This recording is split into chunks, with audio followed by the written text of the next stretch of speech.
ओम नमः शिवाय। मेरे शिव चैनल पर आप सबका स्वागत है। सबसे पहले तो आप सभी शिव भक्तों के चरणों में मेरा प्रणाम।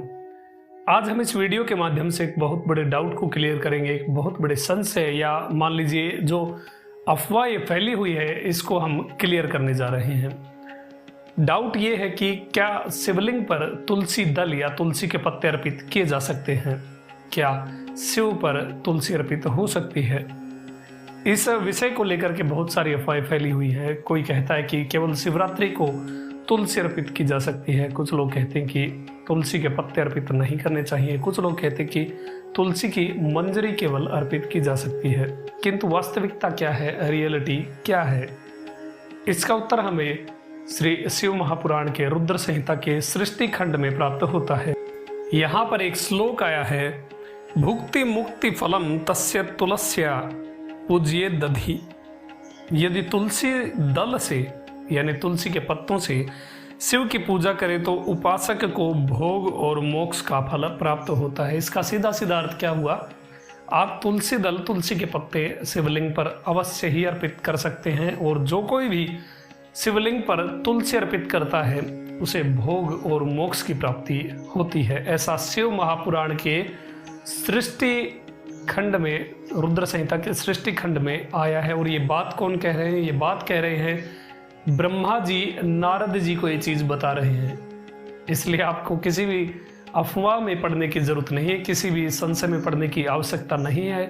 आप निश्चित रूप से शिवलिंग पर तुलसी अर्पित कर सकते हैं। देखिए, तुलसी प्रिय है नारायण की, नारायण को तुलसी प्रिय है, और नारायण प्रिय है शिव को, तो इनडायरेक्टली भी ये चढ़ सकती है, ऐसा कुछ भी नहीं है। केवल एक केतकी की मनाही है, केतकी का पुष्प आप अर्पित नहीं कर सकते, वो भी केवल शिवलिंग पर। लेकिन यदि आप शिव के लिए कोई उत्सव कर रहे हैं, शिव के लिए कोई मंडप सजा हुआ है, उस मंडप के जो सिरो भाग जो रहता है, जो सबसे मुख्य ऊपर भाग जो रहता है उस मंडप का, उस पर आप केतकी का पुष्प चढ़ाते हैं तो भी आपको पुण्य प्राप्त होता है। शिवलिंग पर नहीं चढ़ा सकते, किंतु शिव के लिए जो उत्सव हो रहा है या शिव पुराण वगैरह का आयोजन हो रहा है, तो वहाँ जो मंडप सजता है उस मंडप में जो सबसे मेन फूल जो पुष्प लगाते हैं वो केतकी का ही यदि होता है, तो ये भगवान शिव का ही वचन है कि केतकी मंडप में मुख्य स्थान प्राप्त करेगा।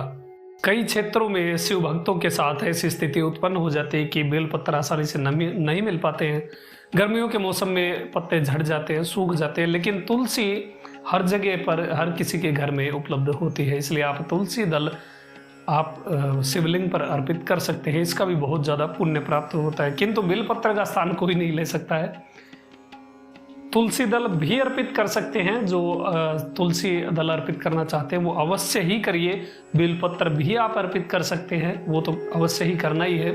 दोनों एक साथ भी अर्पित कर सकते हैं, वो आप भक्तों के ऊपर है आप क्या क्या अर्पित करना चाहते हैं। केतकी का फूल छोड़ देना, बाकी सब आप अर्पित कर सकते हैं। अब इसी सृष्टि खंड में एक श्लोक और आता है जहां पर तुलसी अर्पित करने का एक प्रमाण और प्राप्त होता है। ये भगवान शिव के जो पंचवक्त्र ध्यान, उनकी पूजा के विषय में एक श्लोक है। प्रत्येक मुख का ध्यान करते हुए क्या क्या अर्पित करना चाहिए। प्रतिवक्त्रम यथा ध्यानम यथा योग्याभिलाषतः कमले सत्पत्रेश्च शंख पुष्पे परेस्तथा कुशपुष्पेश्च धतुरेर मंदारेर द्रोण संभवे तथा च तुलसी पत्रे और बेलपत्रेर विशेषतः पूज्येत पर्या भक्त्या शंकरम भक्तवत्सलम सर्वाभावे बेलपत्रमर्पणीयम शिवाय वे। अर्थात प्रत्येक मुख के ध्यान अनुसार यथोचित अभिलाषा करके कमल, शतपत्र, शंख पुष्प, कुश का पुष्प, धतूर, मंदार, द्रोण पुष्प, तुलसी दल और बेलपत्र के द्वारा पराभक्ति के साथ भक्तवत्सल भगवान शिव की विशेष पूजा करें।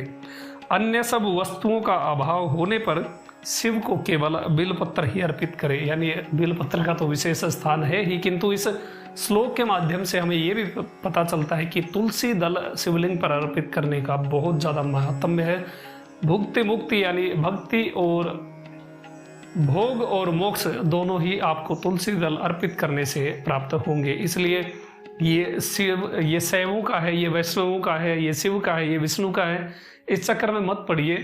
लोग क्या बोलते हैं उससे कोई फर्क नहीं। आपके पास शास्त्र हैं, आप उन्हें पढ़िए, आपके पास बहुत सारे प्रमाण हैं, कोई आपको भ्रमित नहीं कर पाएगा। शिव पूजा के अतिरिक्त आपके जीवन में कुछ भी नहीं होना चाहिए, सब कुछ शिव में है। स्वयं नारायण भी, अब मैंने तिरुवारूर के सोमास्कंद विग्रह के बारे में आपको बताया था। देखा, जब नारायण उस सोमास्कंद विग्रह को अपनी छाती पर स्थापित करके सो रहे थे, उस महासमुद्र में सो गए थे, जब वो थक कर, तो उनके सांस लेने से वो शिवलिंग ऊपर नीचे हो रहा था, तो प्रसन्न होकर भगवान शिव ने आनंद तांडव हंस नृत्य किया था।